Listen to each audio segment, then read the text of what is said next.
presentation is called Whatever You Need: Strategy, a Plan, Accountability, or a Reboot to the Bum. And I'm going to give you some examples about how this information can apply to you in whatever one of those situations you find yourself. So, as I always talk about in the new member orientation, when you get the tap on your shoulder, when you figure out that you no longer have an income, yikes, where do I start? What are you supposed to do first? And it is definitely a deer in the headlights moment. And so you have some options, and some of these may sound very familiar to you. Most of you have been through the unemployment and job search in the past.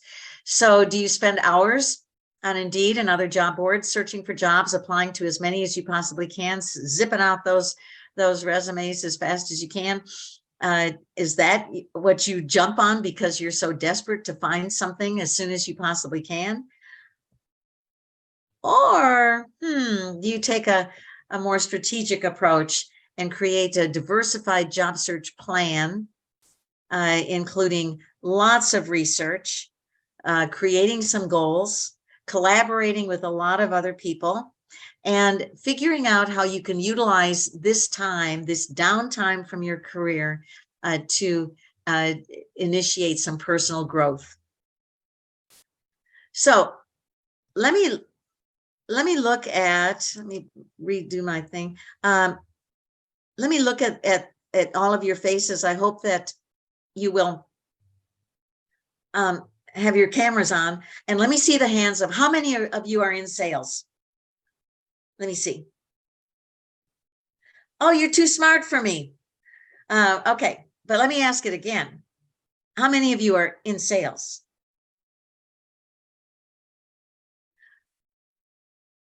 Okay, let me ask it a third time. How many of you are in sales? Every hand should be waving at me, because when you are looking for a job, you are all in sales. Whether you like it, whether you don't like it, you are in sales. And that is the attitude, and not used car sales, not slimy sales, but you're in sales. You're trying to persuade somebody to essentially purchase your skill set. And so how are you going to do that? How are you going to get that information across to a prospective employer that you are worthy of a salary? What can you do for them? You're all in sales. You are the product.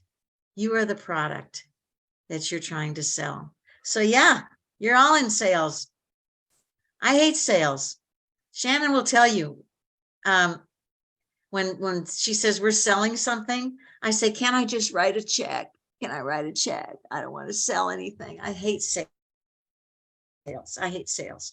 But boy, when I'm looking for a job, I gotta see how good an actress I am, and I've got to pretend that I am loving this role of salesperson. The first thing about sales, when you get hired for a sales position, is you've got to crank up the midnight oil, and you have to know everything you can possibly find out about the product, because we expect you, if you're in sales, we expect you to be the expert on the product, right? Because the potential purchaser of the product is going to have a lot of questions. And you think you know yourself,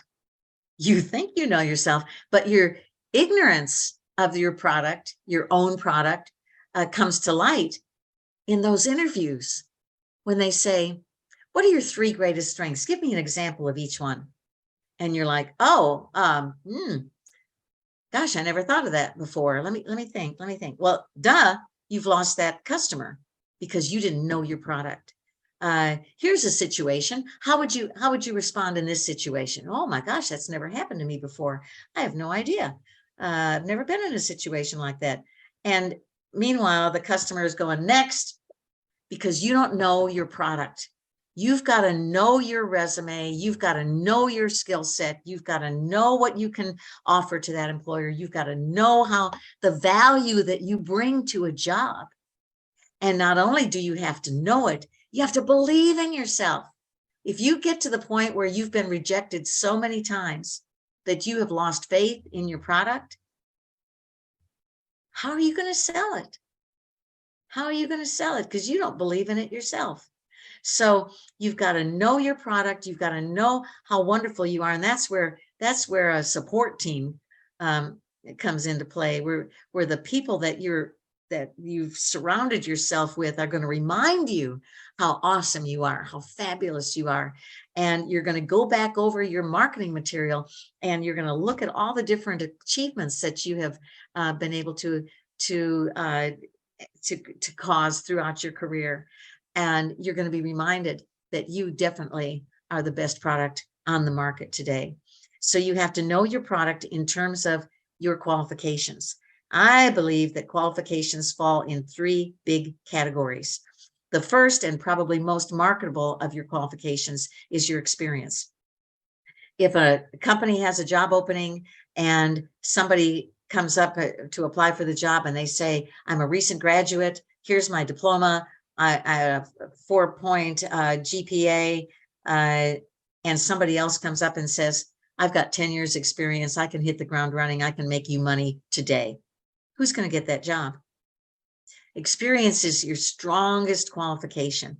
And whether it's work experience, volunteer experience, whether it's experience outside of the workplace, but it's experience where you utilized your skills to help somebody else or whatever, whether it's paid or unpaid, experience is a very powerful qualification. And you can be reminded of the excellence of your experience through your master work history. So that's something that we advise you to do just as an exercise, to create a master work history. Every single job you've ever done, create a big, if you want it to be a spreadsheet, if you want it to be just like prose where you write it all out, if you want it to be a separate sheet for each company that you worked for, what was the company, what were your dates of employment, what were your job duties, your responsibilities, and at least one achievement that you had on every single job. But you will find that that's very helpful. The second qualification, big generic kind of qualification, is your education and training. Experience may get you farther, but it's pretty stunning how many job postings you find that say a bachelor's degree is required, or with the state, it's usually a bachelor's degree or equivalent experience. So that means 4 additional years of experience to make up for your lack of education. These days, the smart job seekers use this downtime to either go on LinkedIn Learning, to go on Coursera, to go on Udemy, to get online certifications, to go to ACC, to utilize the WIOA grant and upskill, while you're down, get smarter, get better, you learn something that's new and trendy. And it doesn't matter really what you learn. If you're able to say, I utilize this time to improve my skills, I've learned 2 new kinds of software, I became a certified expert on Google Docs or whatever, but keep learning. You got to stay up with things that are going on. So in many cases, employers put more weight on certifications than they do even on degrees, because certifications represent sort of an on-demand, in-time skill set that companies are looking for. And you've got it. And even the badges that you can get relatively easily that says, I continue to learn, I continue to challenge myself, I continue to get smarter. And so I am new and improved over the product that I was at my last job. And then the third category is personal strengths. And this is one that many people overlook. It's not skills that you learned on the job. It's not skills that you learned in school. This is a skill set that essentially you were born with, and you can enhance it, but it's natural abilities that you have. Some people, you can look at a 10-year-old child, and it's the person who has such natural leadership ability that they're always the team captain. They're always in charge of things. They rise to the top during a crisis. It's just a natural gift that they have for whatever, for creating rapport with people. It's a natural gift. It's hard to learn that. How do you learn that? How do you learn empathy? How do you learn to make those connections? Some people just have it. They just have it. So personal strengths are a really important qualification. It's almost like a value added. Yes, I have the skill to do the job, but I also have these other personal traits that have served me well in the past. Sometimes it has to do, you can take a personality test and be made aware of what of one of your natural gifts. Sometimes it comes out in your communication style. Whether you, what kind of a learner are you? Are you an empathic type? A strength finders? There's all sorts of different ways that you can be reminded of your personal strengths. You can ask your mama if she's still around and say, when I was a little kid, what were some of my strengths? Was I really mechanical? Did I like to fix things? I know I like to tear things apart and break them, but did I also like to fix them? What are your natural gifts? Think about it. What makes you unique? Just remember, everybody who gets an interview has been based on their resume. They have the skills to do the job. What's going to make you get hired over somebody else? It's going to be your ability to communicate what you bring to the job that somebody else doesn't have.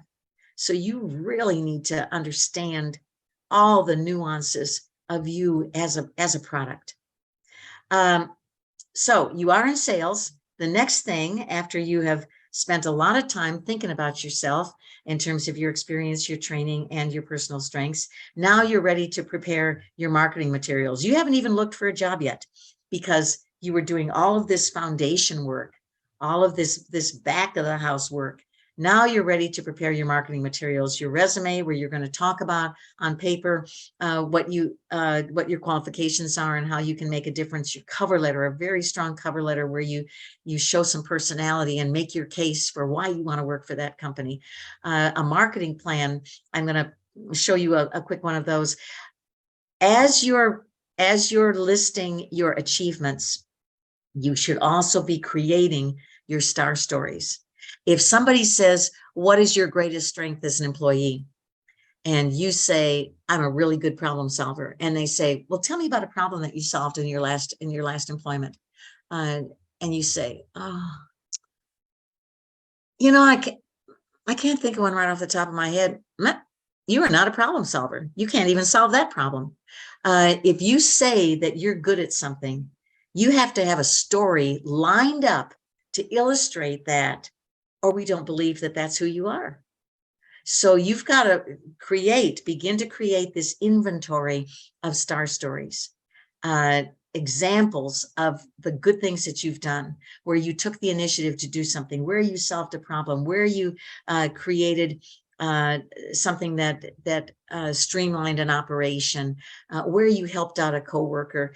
We need stories. We need stories. The stories are the most valuable component of a successful interview.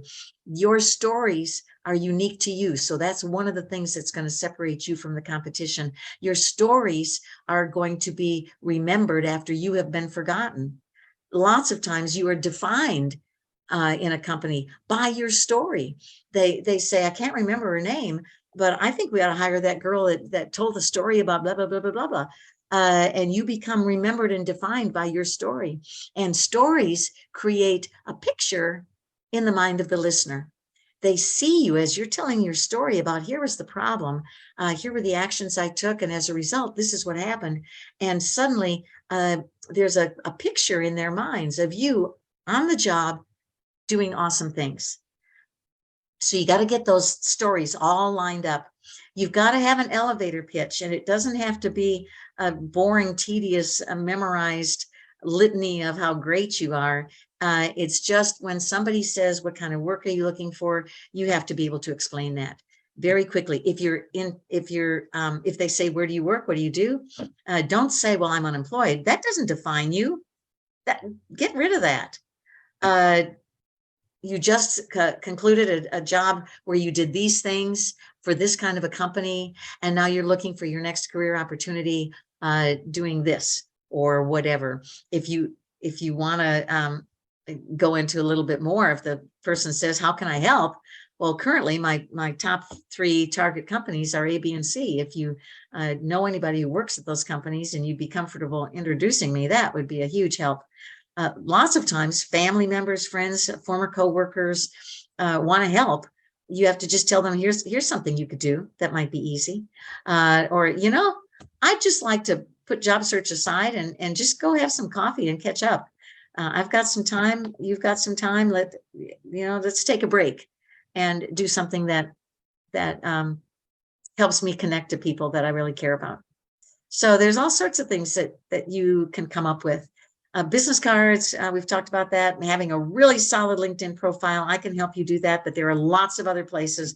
The Job Seekers Network, they have a really good LinkedIn profile person who will help you improve your LinkedIn profile, but that's got to be a must. Make sure that you keep your references close. Keep them apprised. Maybe once a month, you reach out to them and say, just want to let you know, here's what's been happening with my job search. And if you think that references are going to be contacted, you need to make sure that you let them know that. I'm at the point in this job where I think that I'm going to be, they're going to contact my references. What they're looking for is somebody who's very strong in team leadership. So they may ask you about that. And I hope that you feel comfortable saying good things about my ability to do that.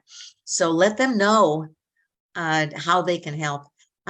Record keeping system. Some of you may contact 100 companies before you find your next job. And you've got to have a system in place for how to remember where you applied, which resume you sent them, whom did you meet with at those companies. Keep track of the job posting. When those go away and here you are supposed to be preparing for an interview and you don't have the job posting, that's a real problem. Keeping track of all of these things. Did I send them a thank you letter for the interview? What was the receptionist's name? Keep all of that data, because sometimes even if you've interviewed and you didn't get a job, they come back to you because the person they hired was a loser. And so they come back to you and they say, we wish you'd hired you in the first place. Come in and talk to us again. So you've got to keep track of all of that stuff, whether you use an app like Hunter.co or whether you keep a spreadsheet of your own, but some sort of really somewhat detailed record keeping system as well. This is a picture of a marketing plan. Oh, maybe I can't. Whoops. Let me just, my little cut and paste didn't work very well. It starts off almost like a resume, but so the top part talks about, here are the job titles that you might be going after, maybe business ops project manager or business analyst, the functions that you feel capable of taking on. You list those, some sort of a positioning statement, and this can be the same summary paragraph that you have on your resume.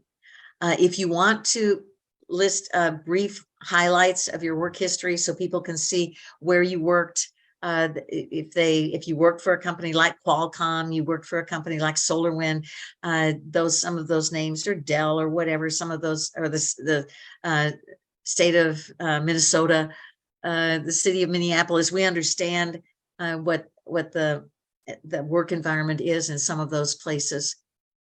So whether you put your work history, that's optional, and it's not in the detail that it is on a resume. This is a marketing plan.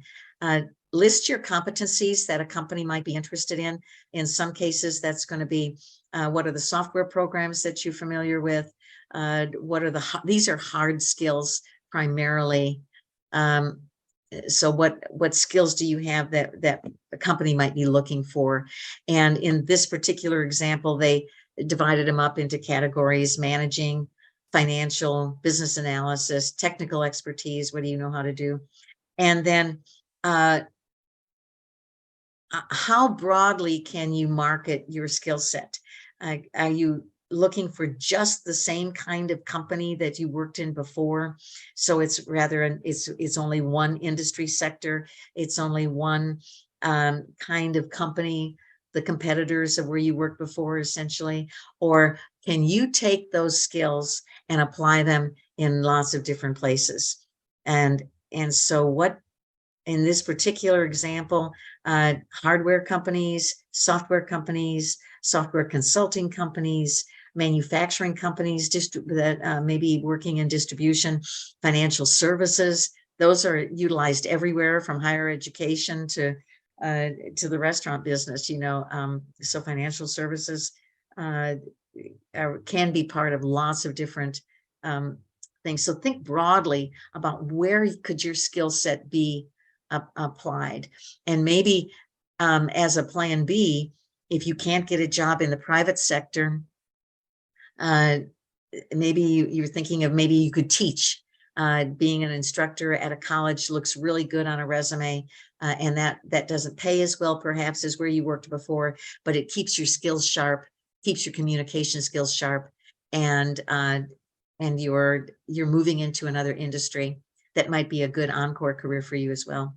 So what size organization do you prefer to work for? A great big company with really good benefits, or do you prefer a startup and the excitement and risk of working really intensely with a small group of smart people trying to get this company off the ground? Is that exciting to you? Do you prefer to do that? Geography, these days nobody cares. You can work remotely. And we heard Nigel say that he could do freelance or he could do contract work. That's his preference, rather than a steady job. The culture, these days, culture is more and more important as to just, do you feel accepted as to who you are? Is this a welcoming culture? Is this a cliquish culture where you may not feel comfortable? Is this a diverse culture with people from lots of different backgrounds, age groups, socioeconomic origins, races? Anyway, people from all over the world. What's the makeup of it? And then specific companies. And so there's a whole list here of very specific companies where the person might want to work. And we encourage you to make a list of maybe your top 10 companies where you want to work. But you can see this is like, I don't know, maybe 40, 50 companies, and having a long list that you can work your way through. Understand that it doesn't always matter if a company has a posted opening. There is that way to look for a job as to what's posted, but there's also, where do I want to work? I want to keep track of this company where I'd really like to be part of it because I love what they're doing.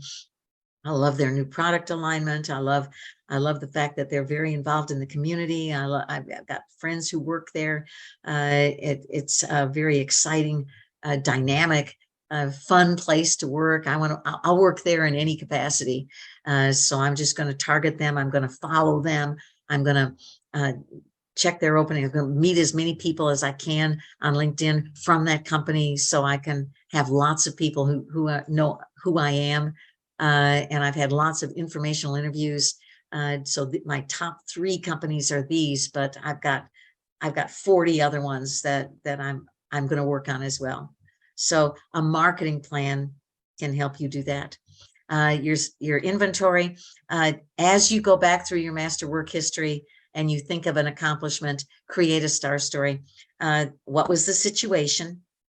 What was the task I was assigned, or the problem that I wanted to solve? What were the actions I took, and what was the result of that? And you can also, as you get, 5, 10, 50 stories as part of your inventory, you can have them in a spreadsheet, and you can also say this one story is an example of leadership, problem solving, and working with cross-functional teams. And so maybe you'll even come up with a star story that demonstrates, 10 different skills or whatever. So if that's the case, then you might want to only, if I only get a chance to tell one story in this interview, this is the one I'm going to tell because it illustrates almost everything they're looking for. So anyway, get your stories lined up ahead of time. Job searching involves tons of research. You want to research your target companies. You're going to look up their website, every single page of their website. You're going to follow them on social media. You're going to meet as many people as you can. If it's a public company, and most of them, maybe you're going to look at a copy of their annual report. You're going to see what their successes are, what their challenges have been, whether they're expanding, they're contracting. Don't forget, almost all companies, even the ones that have layoffs, will still hire people that have a skill set that they can use. So don't worry about the fact that you've gone into their website and you looked under their jobs and it said we have no job openings at this time. That does not matter. I have to tell you, they say 85% of the jobs that exist are not posted anywhere. And think about it. When a hiring manager wants to hire somebody, they've got this need, or they know somebody's leaving, or they know that they're going to get a big contract and they're going to have people with these skills. And so they start looking ahead of time, and they start looking by maybe posting it internally and saying, does anybody know somebody with this skill set that you could recommend? So finding somebody inside a company who will champion you, who will recommend you, is huge. And so you want to make sure that you meet as many people within your target companies as you possibly can, and that they understand who you are, what you can do. And always, if you get an informational interview with somebody, say, does the company have an employee recruitment program? If you champion me and I get hired, will that bring you some money? Because I'd like to help out with that. I'd like to get a job and I'd like to help you out as well for championing me.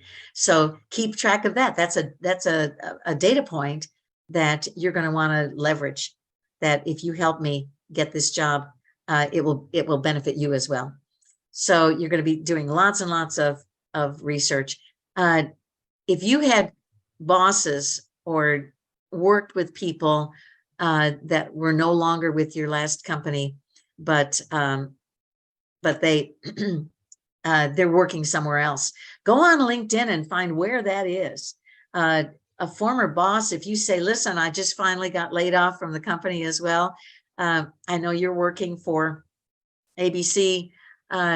Please keep me in mind. I'd love to work for you again. I list you as one of the best bosses I ever had, and would love to work for you again. If something comes available that you think I'd be qualified for, I'd appreciate you letting me know. So I'm in Indianapolis now. I moved here because of my husband's daughters, and one of them worked for 15 years for SAP, and she was ready. She was kind of at the top of everything. There wasn't a clear career path for her at this point. And so she decided, because Salesforce has a huge presence in Indianapolis, so she decided she wanted to work for Salesforce, and went on LinkedIn and discovered something like 8 people that she used to work with at SAP now work for Salesforce, not here in Indy, but in California, perhaps. But she had all of these contacts. 2 of them, excuse me, 2 of them are senior VPs.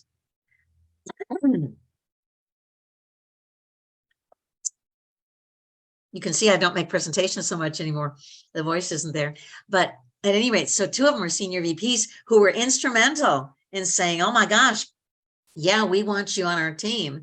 So, and they reached out to her and said, we now have an opening that we want you to apply for. She still had to work really hard. She still had to be interviewed a bunch of times, but it was because she opened those lines of communication.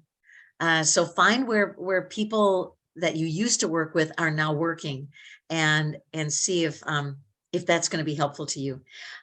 Build your network on LinkedIn. As I said, find people that work for where you want to work and try to connect with as many of them as you can. It doesn't matter if 10 people in your target company now know you. Get informational interviews with as many as you can. Do research the industry trends. What's happening? What are the new innovations that are having an impact on the industry where you have been working or want to work? You've got to, before you start looking for a job, do a tremendous amount of research on salaries. Especially if you've been working somewhere for a long time, you might be at the top of your pay scale with the past company. Are you going to be able to get at least that, if not more, 10% more at your next company? They say the only way to really get a big raise is to change companies. And so, which is what happened to her when she went to, after 15 years with SAP, she was making a ton of money. And when she went to Salesforce, it was, the pay scale was slightly different in how it was structured, but she got 30% raise by changing companies. She would never have gotten a 30% raise had she stayed with SAP, even though it's a really good company. So anyway, congratulations on being unemployed. It could be that your next job is going to be even better than the one you left. Research the best networking sites. You will find that the most valuable thing you have right now is time, and it's limited. And so you've got to figure out, where am I going to get the best bang for my time investment?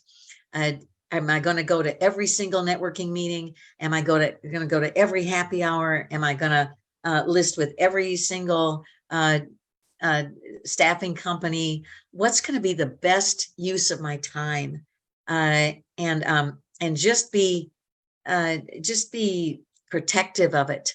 It's so valuable. And we're going to talk about how you've got to dole it out to the most profitable areas. So you don't have to go to every single networking meeting. Which ones are going to be the most valuable for you? Try to upgrade your skills. You got to research. Sometimes you spend money and you go to a skills upgrade and it was very pricey. You couldn't get a grant. It's a lot of money and you're still unemployed. You're not employable. It doesn't qualify you for what you need. You're going to research interview questions and have your answers all ready. You're going to get as many informational interviews. Michael Hamlin came to my interviewing class last week. Michael's a really talented guy.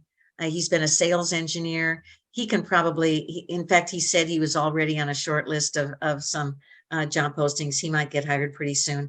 And I'm thinking, you've come to an interviewing class?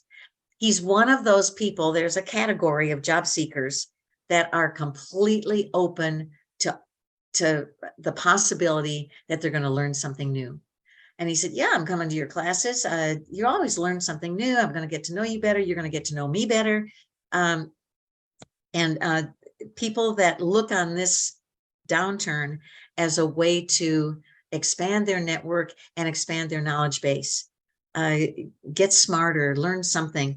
We probably don't have time for me to tell you one of my favorite stories about a guy who thought he knew everything about finding a job.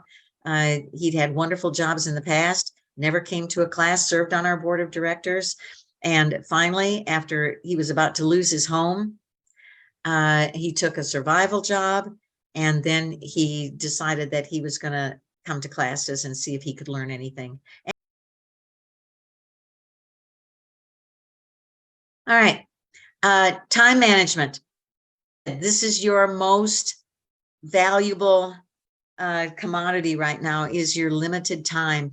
Most of your time you want to dedicate to the job search, whether it's connecting with people, informational interviews, researching the companies where you want to work,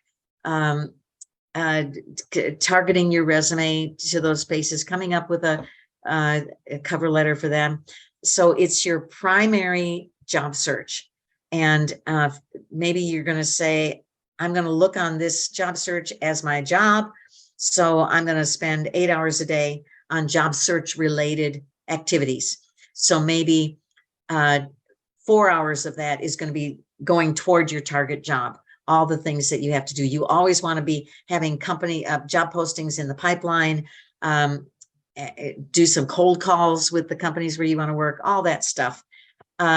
Lifeboat jobs. I used to call those survival jobs, and lifeboat sounds a whole lot more positive.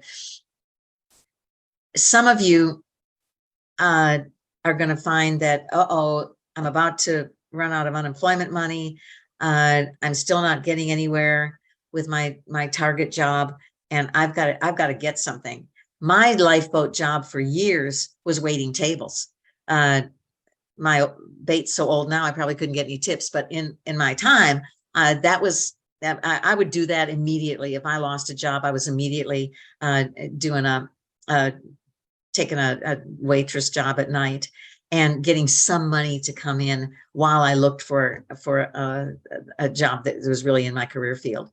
And it's not a bad idea to eventually say, all right, my survival job is going to be this. This is my plan B.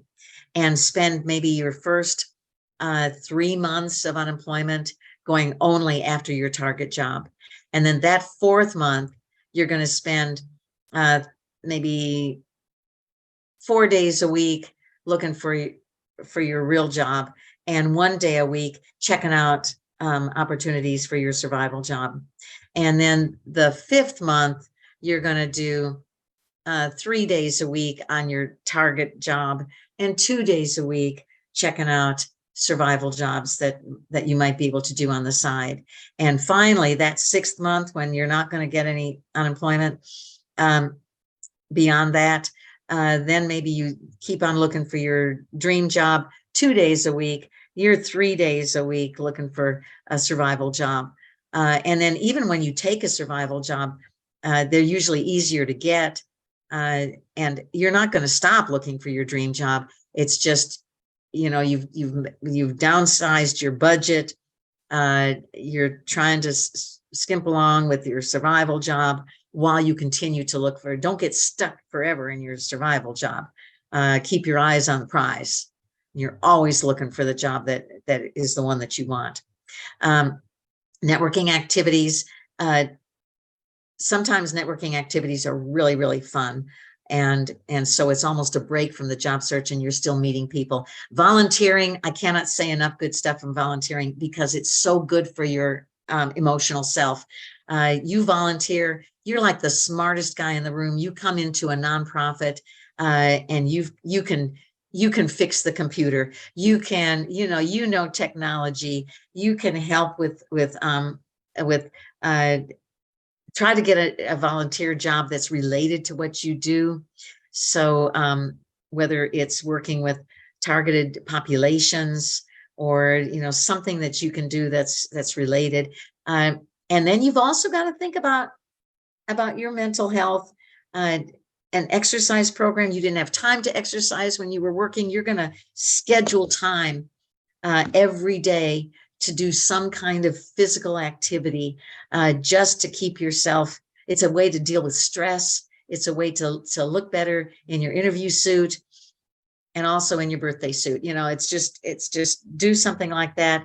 Other wellness things of meditation, something to deal with the stress of what you're going through. And you can do that by yourself, and you can do that with other people. So then it's the social interaction as well. Skills upgrade, we've talked about. You need to schedule time with your family. There are lots of people who say, I look for a job. I exercise at 6 a.m. I start my job search at 8. I look for a job until 3. And then the rest of the day, I don't do anything for job search. That's my family time. That's my quality time with my family. And I don't think about job search. You have to schedule that so your family knows that they rank high, higher than your job. Smart goals.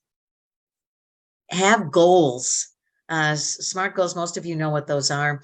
It's not just, I'm going to find a job. I'm going to find a job by the end of June. No, that's not specific enough. It's not measurable. It might be achievable. It might be relevant.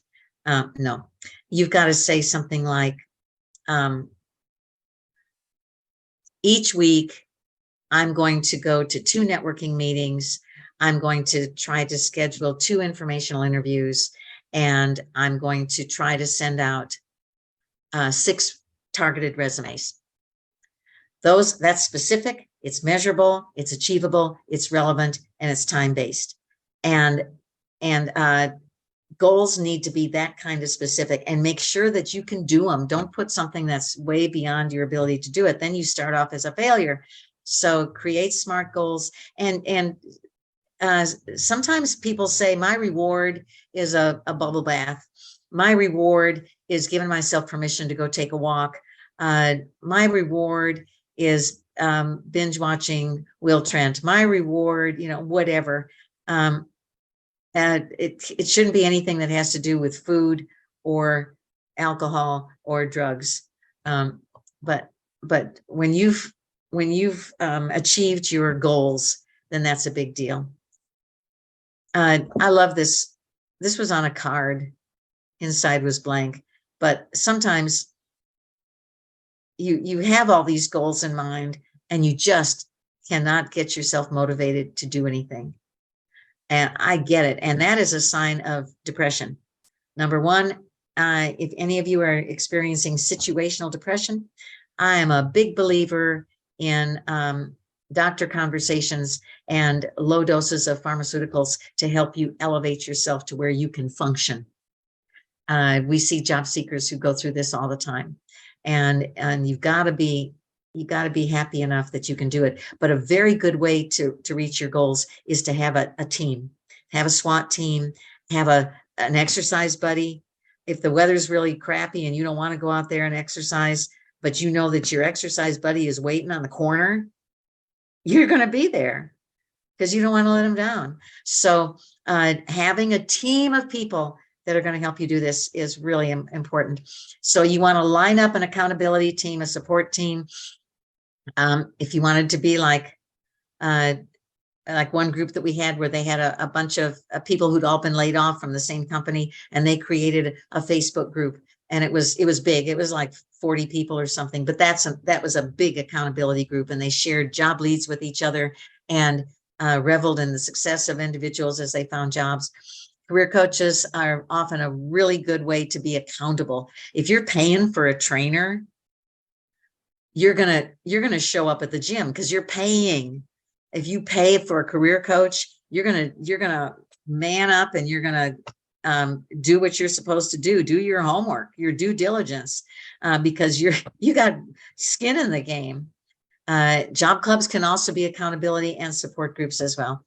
And then one of the things that I've got on my resources is I found a wonderful article that said this is 30 qualities, and it was 32, 30 qualities for success in sales. And they're almost all the same qualities that make for success in job search. It's just the most amazing coincidence. And here are 7 of them.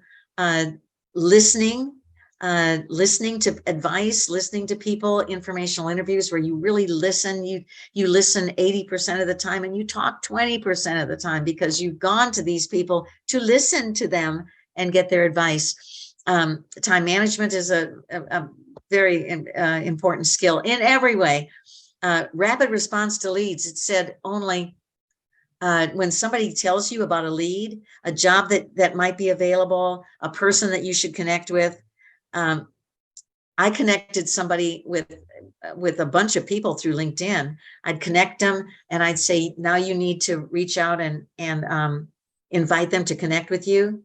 And this one person didn't do it, didn't follow through. Here, I'd set them up, didn't follow through. And it said only 5% of people, no, 7% of people followed up on leads within 5 minutes. And I can't remember the percentage, but it's in there. But it was a much larger percentage, like 58% or something, waited 5 days to follow up on a lead.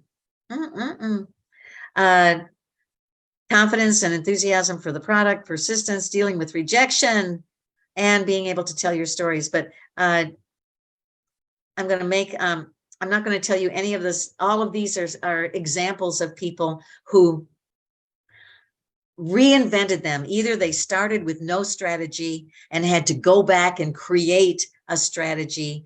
They had to create organization. They had to create goals.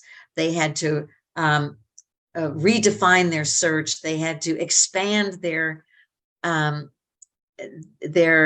possibilities of where they would take a job. And it all worked out really, really successfully. But I don't want to keep you over to tell you these stories. What's supposed to happen in job search right now is chat room. And any of you who want to hang around for chat room, we could go over some more of these examples of people who either created a strategy initially or found that without a strategy, they were just flailing. It was whack-a-mole, they were looking for a job here and then looking for a job here and trying this and trying that. They didn't have a strategy and they were lost. And often so the very first story was this woman who was so talented and did everything right. I had no idea why she wasn't hired, because she was brilliant and skilled and talented and great personality. And she went over a year without a job. And she finally just said, reboot. I've got to reboot. I've got to start from scratch. She rewrote her resume. She rewrote her marketing plan. She thought of additional places where she could use her skills, additional roles that she hadn't thought of before. She expanded her geographical location. She thought, there's no reason that I have to be in Austin. I could move, I could relocate. And she had a lot of family in Iowa, and she ended up getting a job in Iowa that she has now kept for 8 years, I think. Moved up. She's been promoted 3 times. They apparently love her as much as we did. But Austin's a tough market. And we've lost lots and lots of talented people who just felt that what they were looking for was not happening in Austin. And they redefined their entire job search and rebooted it in a new direction and found that they were successful.